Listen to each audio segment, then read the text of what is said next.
Happy birthday লাজু, এই বলে একরাশ বেলুন আর গোলাপ ফুলের বুকে দিয়ে লাজুর জন্মদিন সেলিব্রেট করলো অনুভব।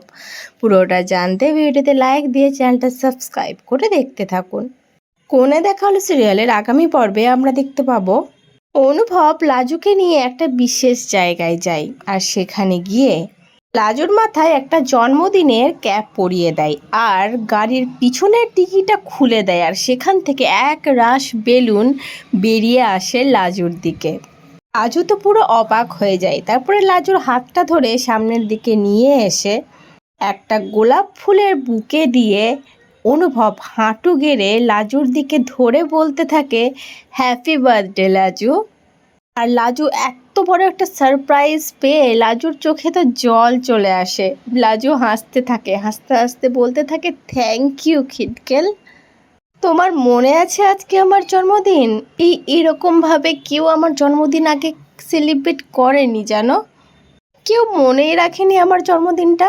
তুমি যে আমার জন্মদিনটা মনে রেখে এত কিছু করেছো, তার জন্য অনেক ধন্যবাদ তোমাকে খিটকেল। আর এই লাজু যে অনুভবের গাড়িতে চেপে চলে যাচ্ছিল, সে সময় বনলতা গিয়ে হাজির হয়। বনলতা দেখে ফেলে যে লাজু অনুভবের গাড়িতে চেপে কোথাও একটা গেল। মনে মনে বলতে থাকে, দাঁড়া লাজু, শাকচুন্নি, তোর অবস্থা আমি দেখছি কি করা যায়। তুই কি ভেবেছিস আমি অনুভবের জীবন থেকে চলে গেছি বলে এবার তুই অনুভবের সাথে চুটিয়ে প্রেম করবি? সেটা তো আমি হতে দেব না। এবার দেখার পালা বনলতা আবার নতুন কোন গেম খেলে।